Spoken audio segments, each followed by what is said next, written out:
Justin Davis for this photo. The extra cloud cover kept temperatures down. We broke that streak of 9 consecutive triple-digit days.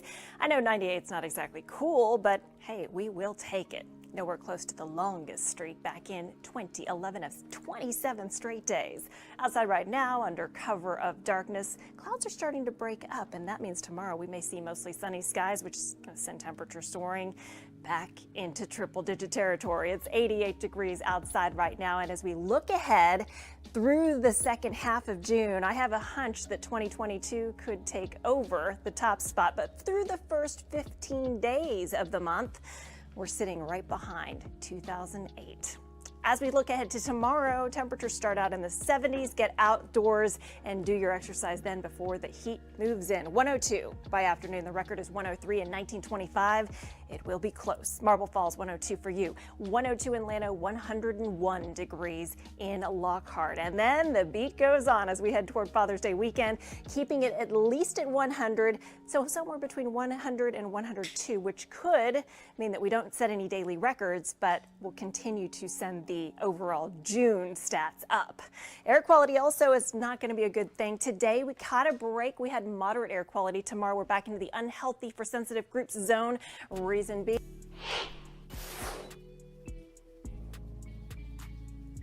long time no chat. Here we are chatting like old times. All right, so admittedly it took me forever to get this all situated again. I know it's been a while, but let's talk, and we'll do it pretty quickly because as you can see, I am still at work and need to get home to those doggies. By the way, one thing that I'm not sure about is whether your comments are going to be appearing, so I'm going to double check on my phone just to follow along. Let's see. Oh, I think they are. Sally, I see your comment both on my phone as well as here in person, which is great news. So anyway, heat coming back after the nice respite. We only hit 98 degrees, and haze going to be ever present. Now, one of the things I want to show you guys real quick is, I'm going to go ahead and take this off. Let's see. And I want to show you what the allergy slide looked like today. Mac, hello. Glenn, what's up with you? The boys are doing great, hanging out at home, obviously. So anyway, this is a look at the allergy slide. Our allergist, incidentally enough, sent this photo over at like 10:30 tonight, and it's showing the Saharan dust and what it looks like under the allergy slide, because typically you'll just see the regular pollens like grass and tree pollen and that kind of thing, but the allergist said that the particulate matter is particularly, yeah, pun intended, present on the allergy slide, even though that's not something that they routinely will log as far as the number. But just trust me, what you're seeing on that slide basically is evidence of the Saharan dust that we have in place. Mike, good evening to you. It's almost midnight. We'll see if we can get through this before the midnight hour, because you know what happens at midnight. All the graphics get all willy-nilly because the computer has to be tricked into thinking it is the following day. Glenn, you say doing well on a bowling league for the summer. That sounds like fun. And you're a pretty good bowler, as I recall. All right, here's that 7-day forecast for you. And overall, it's just going to be somewhat like a broken record. My hope is that we do not break any records, though. Here are the record highs for each day, and I think that our actual highs, though they may be in the triple digits, are going to stay below the daily records. We have 2 more days of haze, Thursday and Friday. In addition, I actually have put in a 10% rain chance for sea breeze shower possible late Friday, as well as a 10% chance late Father's Day. By the way, early happy Father's Day to anyone who is a dad out there. And then summer officially begins, I think it's like 4:14 in the morning on Tuesday. Alrighty, so current look, some patchy clouds. It's still in the 80s across central Texas. And as we widen out the view, there was a disturbance down in Mexico, and that's what brought the extra cloud cover and even a few sprinkles to parts of the hill country. It's 85 in Amarillo, 87 in Dallas, 91 in Del Rio, and 82 currently in Brownsville. Big picture, well, basically a split situation. You can see from El Paso all the way through the Ohio Valley and arcing around the Mid-Atlantic. That's where that big ridge of high pressure is dominating. Much cooler weather off toward the north and the west. Smoke, well, we have had a number of fires, and there are actually a couple that were in Bell County. I don't know if you guys heard about this. One, I think, was maybe about 750 acres. Either way, the areas that you see with those little flames are current areas that have fire, and there may be a little bit of smoke that basically is pushing along the same direction as the wind from south to north. So the Bell County flames, for instance, were fanning smoke farther north as opposed to into Williamson County.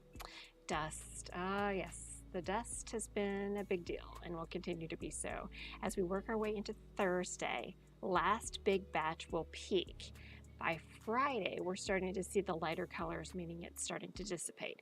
Very heavy dust is in the bright fuchsia. Very light dust is in that light green. So we're going to see the dust become less prolific as we head through Father's Day. Then by Monday and into Tuesday, we're going to watch another batch that will be moving through the Gulf of Mexico and trying to work its way back into central Texas about the middle part of next week. So keep that in mind. A few things. Dust will obviously be an irritant to those of you who have asthma, respiratory issues, that kind of thing. But it is also going to inhibit tropical development along the path of where the dust is. So this means it is unlikely that we see anything tropical develop through the central portions of the Atlantic all the way into our part of the Gulf of Mexico. Temperature-wise, we hit 98 at Camp Mabry, 96 at ABIA. Just for reference, Camp Mabry had 9 consecutive days of triple digits, and we snapped that streak. Glenn says you lived a bowl. Yep. It's good to have fun hobbies, especially if they're indoor ones where you can stay cool. Brad, hello, back at the hospital. It's been a while since I've talked to you. What is the latest on the kidney? Are you getting a transplant? Is this good news, or are you back in the hospital because of bad news? Feel free to let me know if it's something you don't want to advertise. I totally understand, but I'm always happy to cheer for you and your health. Leanne, hi, hope you're doing well. All right, this is the latest drought update. Obviously, we need rain. We haven't had rain, and so the exceptional drought through the hill country isn't going to change until we get rain. Will we get rain? That's the other story. It's not looking great. I do have, again, those very low chances, 10% chances. Happy Thursday. It's midnight, by the way. We just got there. So here's the air quality forecast for Thursday. It will be in the unhealthy for sensitive groups zone. Again, it's going to be an irritant to you with the extra dust in the air. Allergy report, at least this isn't too bad. Grass was moderate, trees and mold both in the low range. All right, actual high temperatures, this is supposed to say Wednesday. So that says Wednesday. Got it? Got it, got it. Okay. It actually did reach triple digits through Fayette County. Everyone else, though, was cooler as a result of the extra cloud cover. So you had more sunshine out in Fayette County. Dust particle pollution is something that we will track today, as in Wednesday. Air quality was moderate. Now as we look ahead to Thursday, it will be in the unhealthy for some group. All right, ignore the big front that I had drawn on here. This was old. Instead, just pay attention to the fact that it's pretty quiet here on radar. I don't know how many of you are bat enthusiasts, but this time of year, when the bats come out after sunset or roughly around sunset, that's about the only thing we've been seeing on radar lately. It's just the bat migration. And occasionally you'll see some other interesting features, but today the radar actually looked like it had rain on it, but alas, most of it was evaporating before reaching the ground. All right, so some of you may have actually seen something that looked somewhat storm-like. See this right here, this feature right in here in the middle of your screen? Those are mammatus clouds, and mammatus clouds are often seen on the underside of the anvil of a thunderstorm cumulonimbus cloud. In this case, we didn't have thunderstorms, we didn't have cumulonimbus clouds, but we did manage to catch some mammatus from just regular old ordinary clouds. Pretty cool shot. Brad, you got a kidney on May 19th. Things aren't working correctly with your bladder. Oh my goodness, 3 surgeries. Okay, well, on one hand, congratulations on getting the transplant. On the other hand, I am so sorry to hear that you're having complications. Oh my goodness, a 4th surgery. Okay, this sounds crazy, but just know my thoughts are with you, and I bet you anything that anyone else here on Facebook Live tonight probably sending thoughts and prayers to you as well. So the kidney's working well, just the blood. Okay. You know, Max says, hang in there. I know you have been, it's been a long road for you. Keep fighting, Brad. Keep fighting. And thank you so much for the updates. I'll be thinking of you tomorrow during surgery number 4, should that come. All right, so here's the weather number of Wednesday, which was 98 degrees, 9 consecutive triple-digit days. And then we broke the streak.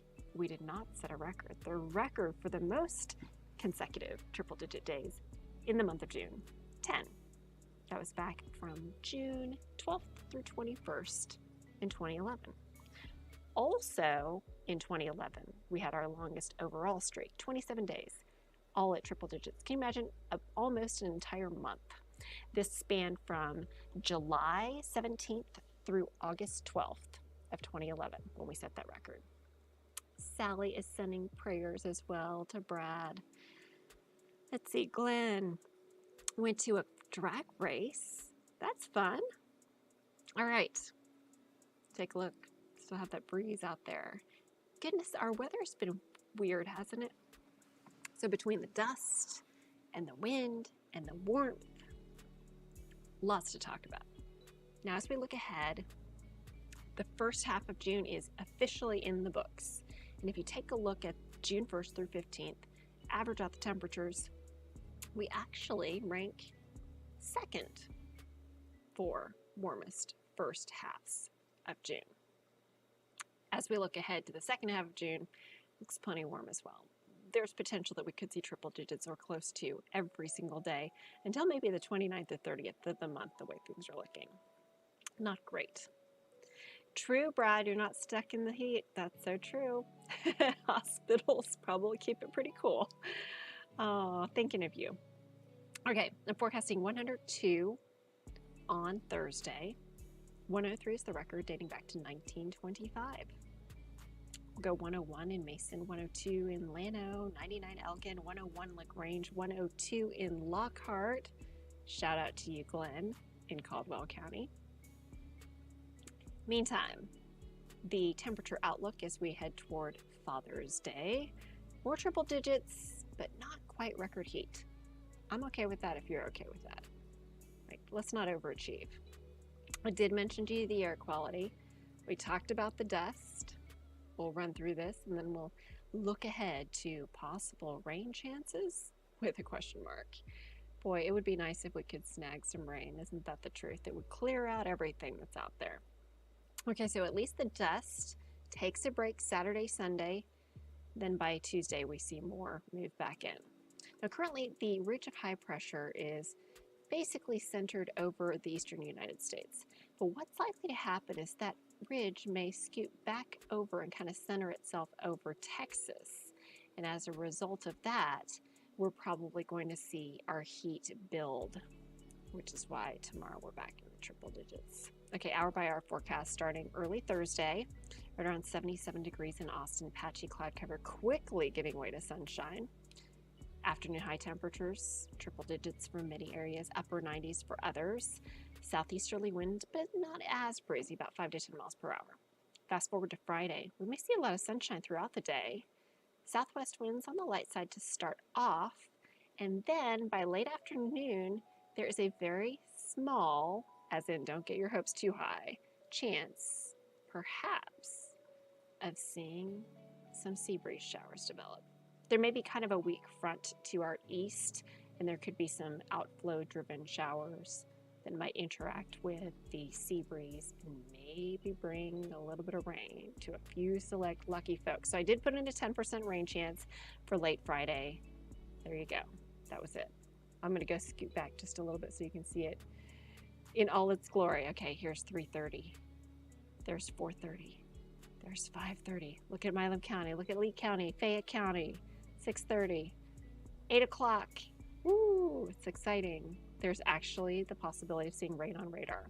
And just to follow things along, it does look like we could see a similar scenario on Sunday with potential sea breeze shower activity late Sunday afternoon and evening. I know that's Father's Day, but just to let you know. Beth used to drag race. Did you really? Wow, that's really cool. Okay, so Glenn went to Holland, Texas. So I understand that Holland is having their corn festival this upcoming weekend. So, fun fact for you. Okay, 7-day rainfall potential. It's bleak, definitely bleak. Oh, by the way, because it's after midnight, this 10% belongs to Friday, and the other 10% belongs to Sunday. Just letting you know. All right, forecast comparison. On the left-hand side, somewhat more encouraging, with maybe a quarter to a third of an inch. On the right-hand side, bleak as can be, only about 1/100 of an inch in some spots. As I showed you in that one computer model, it's kind of bullish, so let's hope for something, but be realistic if we get nothing. In the tropics, south of Mexico, Hurricane Blas is continuing to churn as a Category 1 hurricane. Meantime, as it tracks safely away from land, there are 2 other disturbances. This guy right here only has a 20% chance of development. At one point it was as high as 40%.